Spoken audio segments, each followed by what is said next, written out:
అందరికి నమస్తే. వెనకడికి ఎవరో అత్త మీద కూపం దుత్త మీద తీసిరంట, దుత్త మల కూడా వేసిరంట. ఆ దుత్తనే ఇంటికి గతి. ఇప్పుడు అట్లే అయిపోయింది. ఇంకా చాలా చాలా సామెతలు ఉన్నాయి. ఉన్న కొండ నెలకి మందేస్తే ఉన్న నెలకి ఊసిపోయిందని. ప్రభుత్వ పరిస్థితి అట్లా అయిపోయింది. ఇప్పుడు ఈ ఎస్సీయూ భూములని మనం అంటున్నాం, లేదు గవర్నమెంట్ భూములు లేకపోతే కంచె గచ్చిబౌలి భూములని ప్రభుత్వం అంటుంది. ఆ కంచె గచ్చిబౌలి భూములు 400 ఎకరాల గురించి సుప్రీంకోర్టు స్టే ఇచ్చిన సంగతి మీకు అందరికీ తెలిసిందే. ఏముందులే స్టే ఇస్తే ఇక్కడ కాకపోతే ఇంకో దగ్గర అమ్ముకుంటారు, లేకపోతే తర్వాత కోర్టులో కొట్లాడతారు, ఏదో తేలుతుందని మనం అనుకోవచ్చు.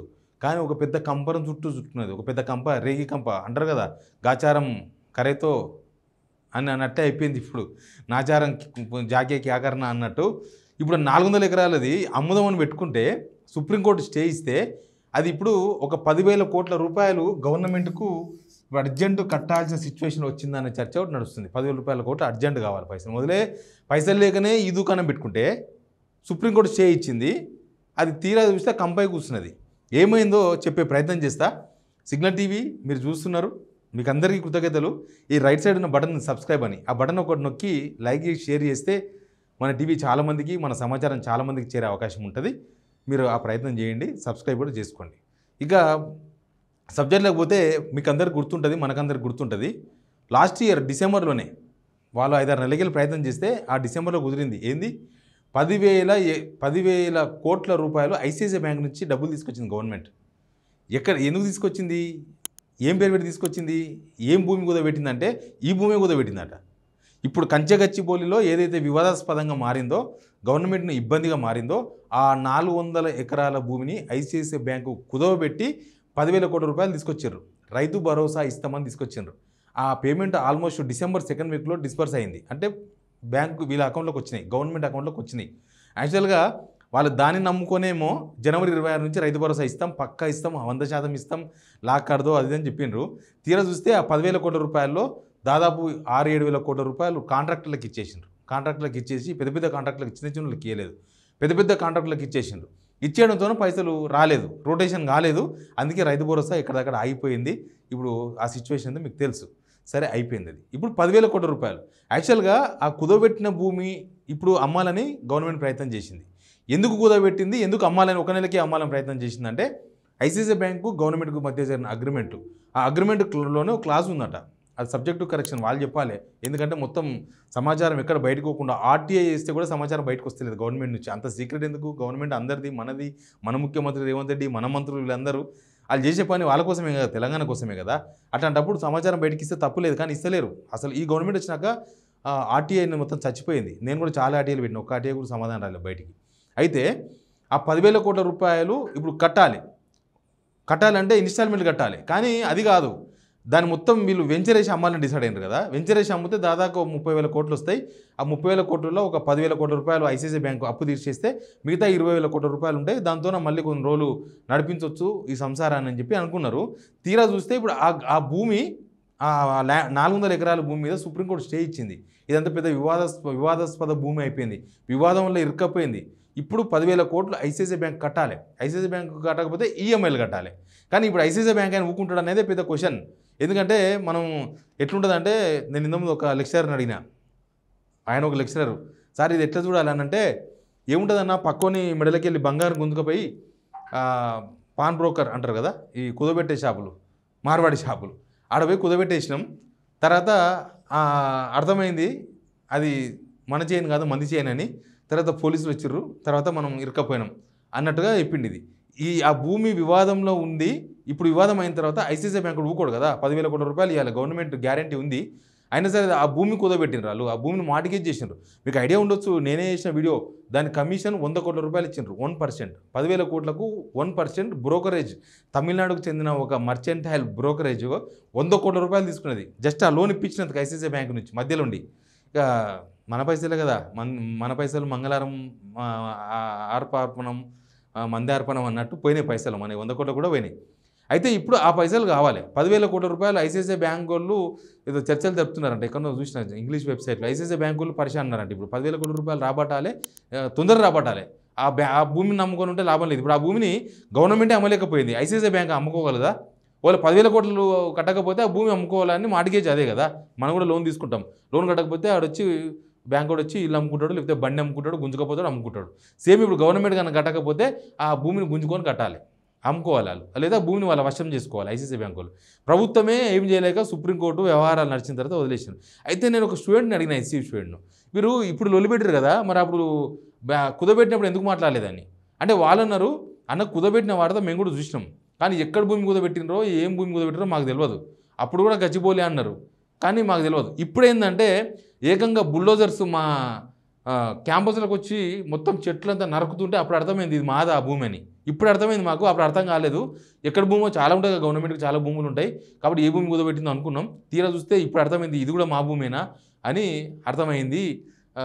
అందుకే మేము ఆ బుల్డోజర్స్ వచ్చిన తర్వాత ఆఫీసర్స్ వచ్చి సర్వే చేసినాక మేము అజిటేషన్ స్టార్ట్ చేసినాం.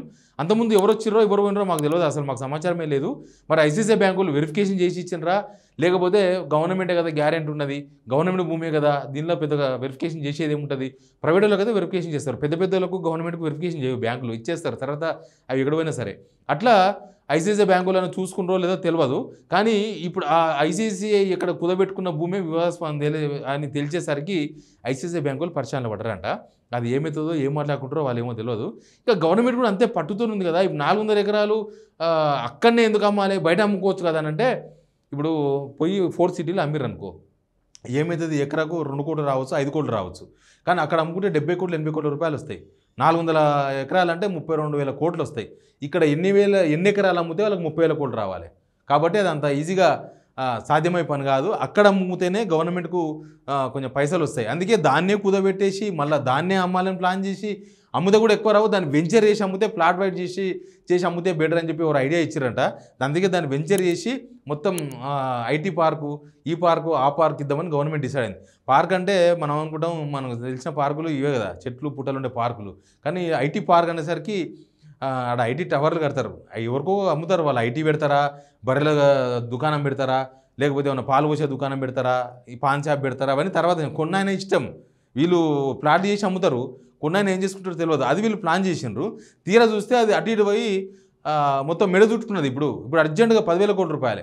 ఆ 10,000 కోట్ల రూపాయలు రైతు భరోసా ఇచ్చింది లేదు, ఆ 10,000 కోట్ల రూపాయలు దేనికి పోయించారో ఇప్పటిదాకా క్లారిటీ లేదు. కానీ ఆ 10,000 కోట్ల రూపాయలు ఇప్పుడు ఐసీఐసీఐ బ్యాంక్ కట్టాలి.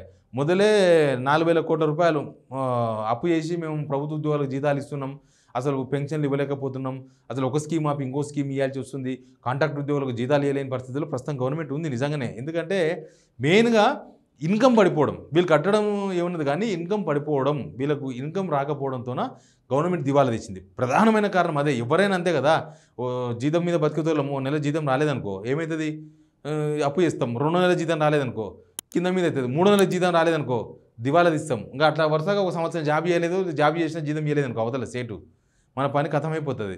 తర్వాత మనం వేరే జాబ్ చూసుకోవడము, అప్పు కట్టుకుంటూ పోవడము ఏదో ఒకటి అవుతుంది. ప్రస్తుతం ప్రభుత్వం ఆ సిచ్యువేషన్లో ఉంది. ఇప్పుడు ఆ సిచ్యువేషన్లో ఆ భూమిని అమ్మితే ఎన్నో ఉన్న పైసలు వస్తే వర్కౌట్ అవుతుంది.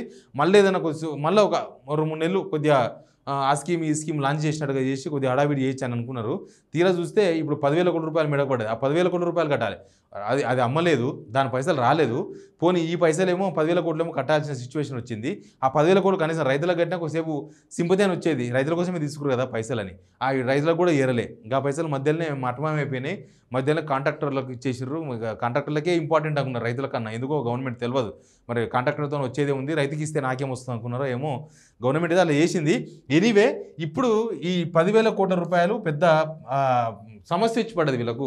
ఇది ఎటు తేలిన సమస్య. ఇప్పుడు ఏడదే వాళ్ళు అప్పు 10,000 కోట్ల రూపాయలు ఇప్పుడు అప్పు కూడా ఎవరు ఇయ్యరు. ఇంకోటి ఏంటంటే యాక్చువల్గా అప్పుడే ఐసీఐసీఐ బ్యాంకు కుదబెట్టినప్పుడే అమ్మాలనుకున్నారంట. నిజానికి అమ్మాలనుకున్నాడు, కానీ అమ్మాలంటే అంత ఈజీ కాదు, టైం పడుతుంది. అది ఒక 3-4 మంత్స్ ప్రాసెస్ పడుతుంది అమ్మాలంటే. మళ్ళీ వీళ్ళు కోర్టులు కేసులు ఇవన్నీ కిరికిర్లు ఉంటాయి. కాబట్టి అమ్మొద్దు అని కుదబెట్టిరంట.